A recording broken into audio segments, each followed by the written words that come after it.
Buenos días, mis amores. El día de hoy vamos a ver registros de la lengua.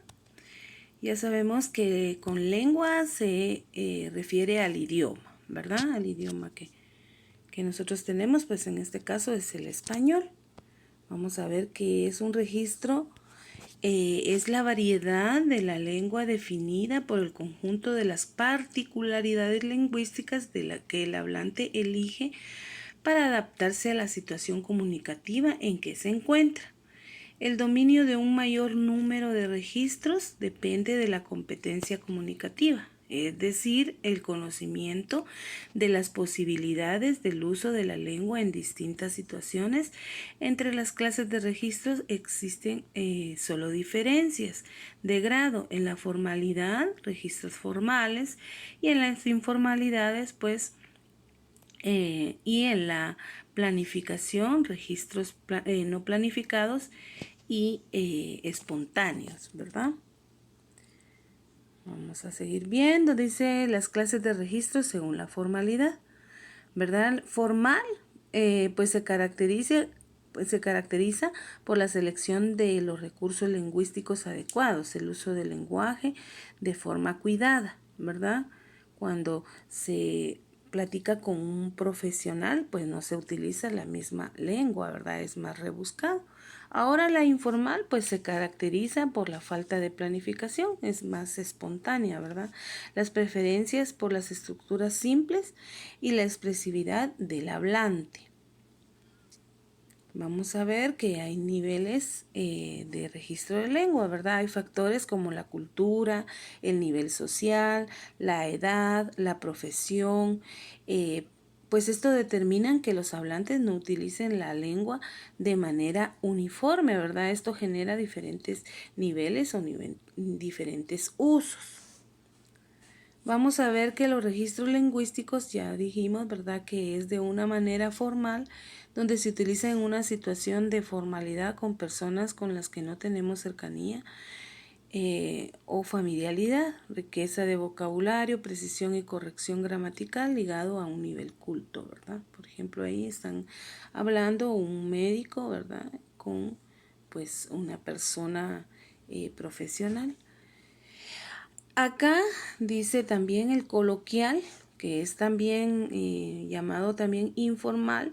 Esta se caracteriza en una situación de confianza, ¿va?, o familiaridad, cuando hablamos con nuestros amigos, con nuestros familiares, que no es en una manera formal, ¿verdad? También es una manera espontánea, como nos sale. Dice léxico repetitivo, uso de muletillas como o sea, tal, eso, bueno es, ¿verdad? Esas son muletillas, se le llama cuando repetimos esas palabras para hablar. El predominio de oraciones cortas, expresiones informales y frases hechas, ¿verdad? Pronunciación relajada, o sea, usted decimos nosotros, ¿verdad? No es usted, sino usted. Es uso del pronombre tú en lugar de usted como fórmula de tratamiento, o en nuestro caso, ¿verdad?, que decimos vos.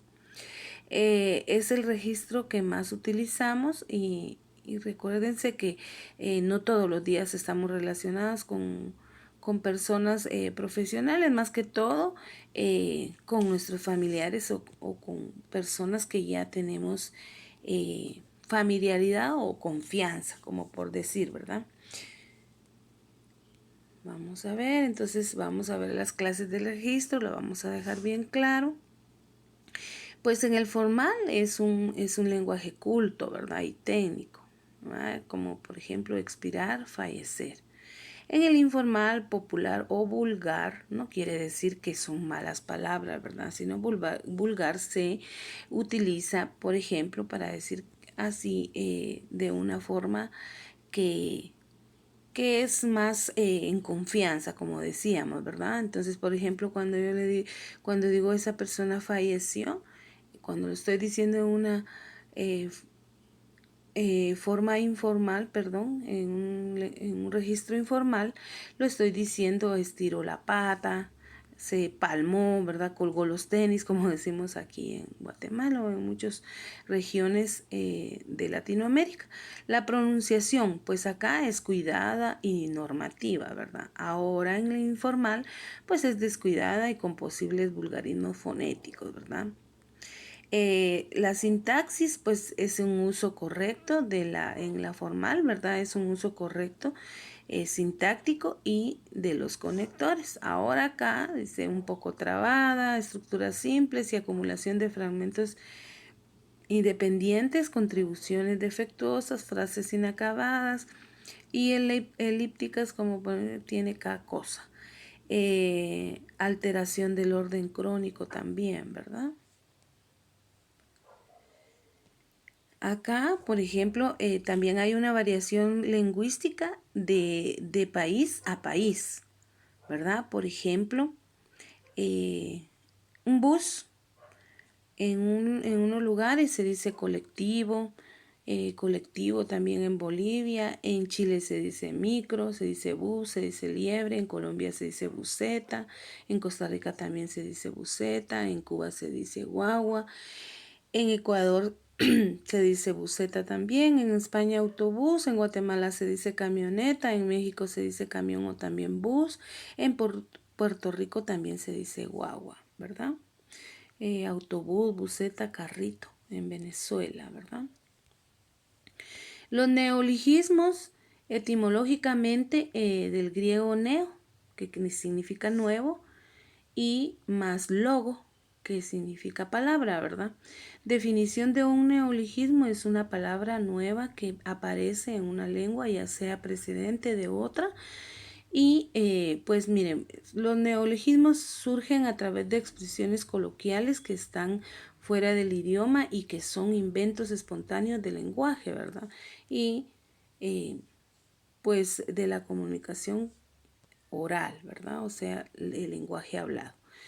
Por ejemplo, si digo hipertexto, multimedia, interfaz, ciberespacio, reiniciar, esas palabras pues las adaptamos de otros términos de otros países más que todo, ¿verdad? O de otras palabras. Por ejemplo, de emoticón podemos decir monologar, cibernauta, modem, ratón o mouse, ¿verdad? Vamos a ver el concepto. Dice de los tecnicismos. También hay tecnicismos en los registros. Dice o las variaciones lingüísticas. Los tecnicismos son aquellas palabras que tienen como significado preciso para determinar un objeto o un concepto o un procedimiento. Se le denomina tecnicismo a las palabras usadas en el ámbito profesional y científico. Los tecnicismos se utilizan para referirse a ciertas cosas o actividades en particular que llevan a cabo dentro de un entorno particular, ¿verdad? Por ejemplo, los médicos tienen sus tecnicismos, ¿verdad? Los abogados, etcétera, ¿verdad? En cada profesión hay un tecnicismo. Vamos a ver algunos de ellos, por ejemplo, microchip, en informática va aguada, software, amparo, jurisprudencia, ¿verdad? En medicina decimos diclofenaco, óleo, accionista, sentencia, asepsia, grafito. En derecho decimos, eh, por ejemplo, ahí también tenemos palabras que están, están relacionadas con cada una de estas profesiones, ¿verdad? Acá, por ejemplo, también se puede decir que guajolote, pavo, totol, jolote, estas son palabras de modismos, ¿verdad? Estos son modismos que son los que se utilizan en cada país, ¿verdad? En cada país también tienen sus modismos y a una palabra le pueden variar en cada país. Por ejemplo, nosotros aquí a los niños les decimos patojos, en otras partes, por ejemplo, en Oriente le dicen ishocos y así, ¿verdad? Entonces esto, por ejemplo, tiene varios modismos. Por ejemplo, el pavo puede ser un guajolote, un totol, un jolote, una pipila, un cocón o una gallina de indias también. Por ejemplo, una bicicleta puede ser, le podemos decir una burra, virula, chiva, camella, baica, muca, según el modismo que tiene cada país, ¿verdad? Esto es también los regionalismos, lo mismo, ¿verdad? Entonces, la lapicera, pluma, bolígrafo, virome, eso son palabras que se adaptan a cada región, ¿verdad? Como les decía, también son según en cada país o en cada lugar, porque aquí mismo en Guatemala tenemos varios modismos o regionalismos en según los lugares donde vayamos. Como le digo yo, en Oriente se dice de una manera y en Occidente se dice de una manera, o ya hablando de país, en Guatemala se dice de una manera, tal vez la misma palabra, y en otro país se dice de diferente manera, ¿verdad? Esos son modismos. Ahora los modismos, dice por ejemplo, cuando decimos chido, no hay pex, sepa la bola, neta, chorro, choro. Entonces, esos son modismos también según los países. ¿Qué son los modismos? Pues ese es un término, en su noción etimológica proviene de la palabra moda, que quiere decir ismo, que significa práctica, que quiere decir pues que es una moda, ¿verdad? Según varias personas lo logran determinar, ¿verdad? En un determinado país. Esto pues a veces lo adaptamos, ¿verdad? Son expresiones del habla popular cuyo significado se interpreta generalmente en un sentido figurado, ¿verdad? Los modismos es en un sentido figurado. Por ejemplo, también se le puede aplicar a que tienen algunos dichos, ¿verdad? Dice cuáles son las características, están presentes en todas las lenguas y se habla con todas las personas, ¿verdad? No tiene objetivo educar. Se usan como para describir situaciones, surgen ocasionalmente, por eso es que se llama modismo, ¿va? Porque surgen como de moda. Por ejemplo, ahora nosotros decimos tiktokeros, ¿verdad? ¿Qué significa, verdad? Que utilizan esa red social. Son característicos de cada zona o país, se transmiten oralmente, son difíciles de traducir a otras lenguas, ¿verdad?